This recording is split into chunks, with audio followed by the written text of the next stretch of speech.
BBA 104, Indian Ethos and Business Ethics, third unit, Indian Work Ethos. Ancient literature guiding Indian ethos. Before starting this unit, let's talk about the Bharatiya scriptures that have actually helped us in creating the Indian ethos that we have been discussing in the previous units and we will be discussing further. First one, and the oldest scriptures are your Ved, Rig Ved, Yajur Ved, Sam Ved, Athar Ved. All the Veds have sections which are Sanhit, Brahman, Arnayak, or also called the Upanishad. Then comes your Smritis. Then Darshan Shastra, Moor Mimansa, Nyay, Vaisheshik, Sankhya, Yog, Uttar Mimansa or the Brahma Sutra. Then comes your Purans, which is Bhagavatam.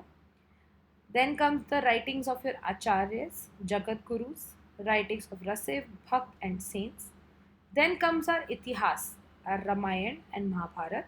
Finally, the Gita, which is the interpretation of the learnings that we had from our Itihas. This sums up all the scriptures that have been guiding us or have been the stepping stone for our Indian ethos.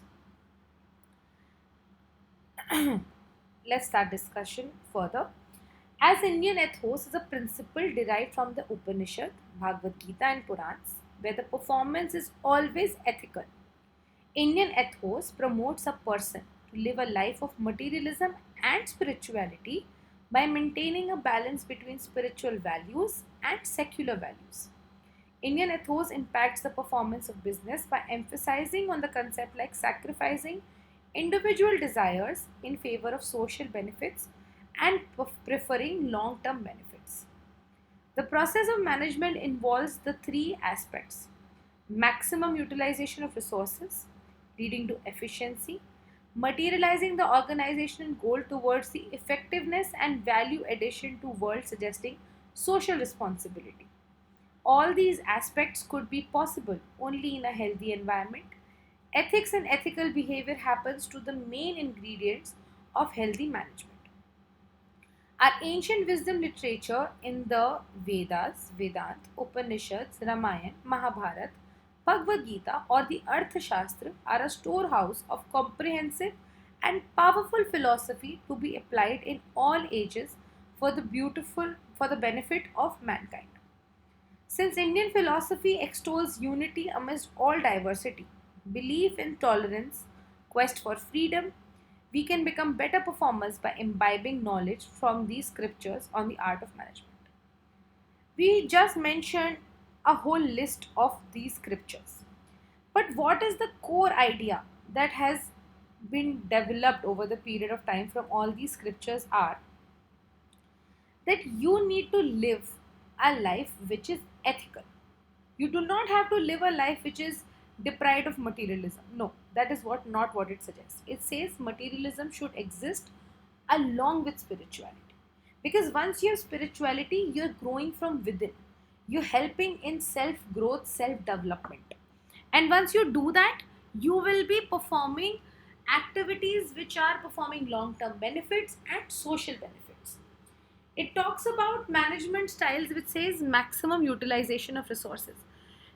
In resources, here we do not just talk about the external resources that we had discussed in the previous unit as well, that it talks about the humane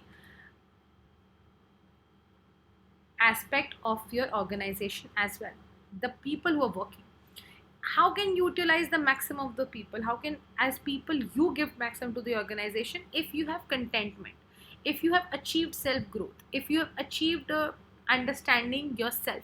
That's when you can give the maximum, which will lead to efficiency, which will finally lead to the common goal of the organization. And when you achieve the common goal of your organization, which is primarily profit making, if you achieve it at the tangent or at the level that you were anticipating, you give back to the society better, you engage in social responsibilities better. If your organization is not achieving what it was supposed to, you might lag behind in giving back. So once you have achieved that, you will be performing your social responsibilities better. And that is what these scriptures have also suggested, that once you have inner peace, you have maximum utilization of your resources, it will lead automatically to efficiency, which will give us the desired result. Also, what it says that in all our literature, we talk about freedom, we talk about diversity, we talk about coexisting in an environment of unity, along with diversities. We need to give each and every one of us existing in this world the same amount of respect and opportunities to perform to their capabilities. Now let's talk about the Vedas. The first Veda is the Rig Veda. Rig Veda is the oldest of all Vedic texts and contains 10 mandals or books of 1,028 Vedic Sanskrit hymns. The Samved is the second Vedic text which is comprised of songs and chants. The melodies are called Gan. The remaining books are Ardikas. Each section is further divided. Yajurved, believed to be the third of the Vedic text, primarily focused on worships and rituals. The Krishna Yajurved, the black, and the Shukla Yajurved, the white Yajurved. Atharvaved, the newest Vedic text, contains rituals for everyday life, learning, marriage, funerals, as well as formulas for magic. So we have the four Vedas: Rig Veda, Samved, Yajurved, and Atharvaved. All of them have the same core ideologies but communicate to us in different manners. Like what we have in terms of our existing guidelines available were for initially written in the forms of songs or hymns, which was in the Samved, and then in Yajurved we translated them into words to how to follow these texts, how to follow the rituals, how to do those things. And in Atharvaved we finally gave that job to a particular sect which told us how to perform our rituals and how to perform our everyday life. Every Ved has four sections: Samhitas, Brahmasa, Arnayaks, and Upanishads. Samhitas talks about the mantra and benedictions. Brahmanas talks about commentaries on rituals, ceremonies, and sacrifices. Arnayaks talks about text on rituals, ceremonies, and sacrifices. And Upanishads, the text regarding meditation, philosophy, and spiritual knowledge. We have derived all this information, all these four different ideas, information from all our Vedas over the period of time, which is helping us to develop the Indian ethos the way we have till today. Now let's talk about our Veds, a complete guide to implement corporate social responsibility. We have discussed this multiple times in the previous units that our Veds and our Indian ethos talks about giving back to the society and a holistic growth, which is not just your own self, that is for everybody around you. The Veds have been made by our Almighty to regulate the earth, created by Him, as have been mentioned by A.C. Bhaktivedanta Swami Sri Prabhupada in his book Science of Self-Realization. In this book, he says that if you purchase any product from the market, then it comes with a booklet having information and details about how that product should be used. The Almighty has given the Vedas for us regulating the universe. He further states that how such a big creation of Almighty in the form of the universe can be governed without rules and regulations, which have been given by Almighty in the form of Vedas to us. This is a beautiful analogy given to us by the author. It says that whenever even you're buying a new product, you come with a manual. Vedas are the manual to our life, how we should lead that and how we can keep this universe in order if we follow that manual.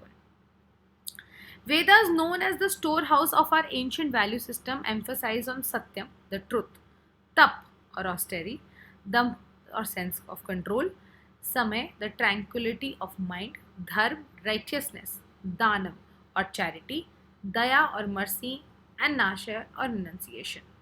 It talks about these values: truth, austerity, self control, tranquility of mind, righteousness, charity, mercy, and renunciation. If you look at these words, they would come to you as obvious values or obvious guiding channels to lead this life. And that is what the Vedas talk about. We have overcomplicated our scriptures over the point of time, over the period of this time, but they talk about the simplest of values that we should have imbibed in ourselves to operate in this universe. The Vedas indicate the path of attaining knowledge, the realization of the abstract through concrete. Then it is possible for our corporate world to implement our Vedic knowledge into practice. If we follow these value systems, we are automatically be going to give back to the society, to give fulfill our responsibilities towards the society and the universe, and that's what the Veds guide us to do. There is always a possibility to achieve everything in a positive manner with the right approach in implementing the social responsibilities concerned with. We can do it in the following ways. First could be a family welfare program where every employee work under the belief that he or she will be looked after during the times of need, where she or he is just not a mere employee but a member of the large family. Community development program where the corporate houses perceive it is their moral duty to undertake the responsibilities of the community. Corporate philanthropy, a part of their responsibility to feel for the distressed and downtrodden with no means to advertise themselves. Corporate citizenship, where every company feel proud to be a part of the nation and enrich it. Concept of trusteeship, where the business owners could empathize without bearing the attitude that organization is wholly their private property. We have read some beautiful ways that the corporates can give back to the society. Let's discuss them one by one. Imagine working at a place where you have the trust in them that if you need help or if you are in some sort of distress, they will come to help you. Will the motivation come from within towards working that society, towards that organization? Yes, that is something that you can achieve with the family welfare program. In Vedas and all of the other scriptures, or what we could notice in our everyday life, that the most important unit in the society for any person is their family, their parents, their spouse, their children, their siblings.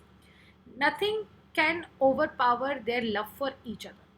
And if an organization is providing you support, the faith, the trust that all of them will be safe as long as you're associated with the organization, how motivated and dedicated the employee will become towards such a place. Next says community development program. Not all of us come from privileged backgrounds, and if we start developing the community as our responsibility, we might bridge that gap sooner than we are doing it right now. So this should come to them as their moral duty to do, which also is mentioned in the next topic point, that is the corporate philanthropy. That if you start supporting the downtrodden and the distressed or the underprivileged, all of us will be growing at a similar pace, which is going to help us as a society to achieve bigger good, bigger goals if we do that. Then corporate citizenship. You are operating in a particular country, in a particular continent, in a particular culture. You should feel to be proud of that. You should feel that this society has given me so much, my value system, my resources, my ease of doing this business. So I should be giving back to it and enriching it so that later it can help me only to provide better. That would be corporate citizenship. And the concept of trusteeship. Let's say someone owns a company and it starts thinking at his own property. Is that person running the company alone? Can we win a World Cup alone? We can only do it when we are considering other people as big or as important as a part of the organization. That's when it becomes excellent, which we had referred to in the previous unit as well. So concept of trusteeship will bring together, make every stakeholder feel as a contributor towards the organization and help it achieve its common goal better. Now let's talk about the role of Mahabharat in the world of management. The Mahabharat is the longest Indian epic to provide guidance to our corporate world on the varied lesson of the management. The epic teaches us how we can transform our weakness into strength. The Pandavas utilized their 13 years of exile by developing their skills. The Pandavas were united so could share their responsibilities and work as a team under the able leadership of Lord Krishna. They understood the ground realities and so were able to reach out to common people without displaying their ego. Hence, they gained support from the different strata of the society. The Pandavas undertook calculated risk at the time of crisis. An able manager never shy away from undertaking risk but remain cool and composed, accept the challenges to speed up with his or her mission and realize the set of goals successfully. Now, all of us have heard, seen, read about Mahabharata. It was a war between the Pandavas and the Kauravas. The Kauravas were bigger in strength. They had more people, they had more resources, and they were equally competent. It was not that they lacked any skill. What they lacked were the simplest of value of trustship, of truth, of a bigger goal, giving back to the society, treating everybody divine, treating everybody alike. They would mock, they would make fun, they would treat you as somebody who is beneath them. So, despite of being the biggest strength, they lost the war because the five Pandavas, they had their own skills, they had their own strengths, but they all came together as a team. They all followed the leadership of an able person and trusted the person. Sometimes you have to put in your trust in your leader, to in your manager, because they might have more experience, they might have more clarity, they might be more far sighted than you are at the given point. These things sound very simple and do not feel believable that a war like Mahabharat can be won with these simple values and skills.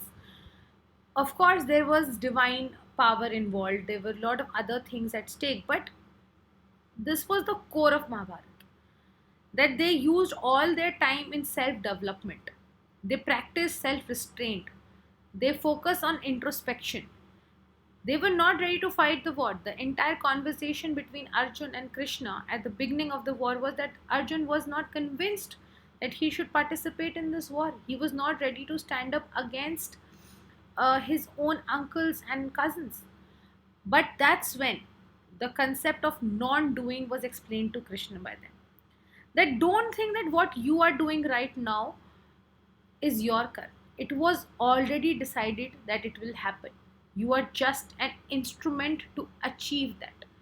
All these values that we have read or mentioned in the previous units or in this unit, if you look at all of them, some way or the other, you will see them coming into execution during Mahabharata. And that's how they won it. Which makes Mahabharata a very great example to learn for our today's management or corporate world. You have a leader, you have colleagues, you have subordinates, you have diplomacy, you have hypocrisy also at some level, which seem very negative traits to talk about when we are talking about values or ethics. But you need to have all these into picture to make sure that you run an organization smoothly without hurting, harming, or taking undue advantage of people around you or the stakeholders involved.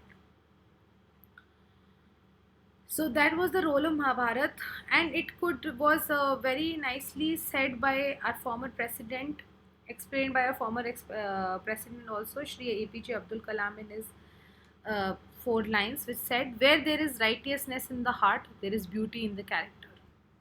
When there is beauty in the character, there is harmony in the home. When there is harmony in the home, there is order in the nation. And when there is order in the nation, their peace is in the world." He has explained so nicely how you just an instrument starting at a unit level of your own. You develop yourself as a good character person, a high value system person. Once you do that, you have a strong character. When you have a strong character, you build a strong family. When you build a strong family, all such different families and units, they make a strong nation. And when such nations come together, which are looking towards as a society, as a place they have to give back to, as a place they have responsibility towards, we will all develop a world which is working in harmony, and everybody is growing in their own spheres and areas at a positive level. That's what we have discussed in unit 3, and we will be discussing these values in further detail in coming units. Thank you.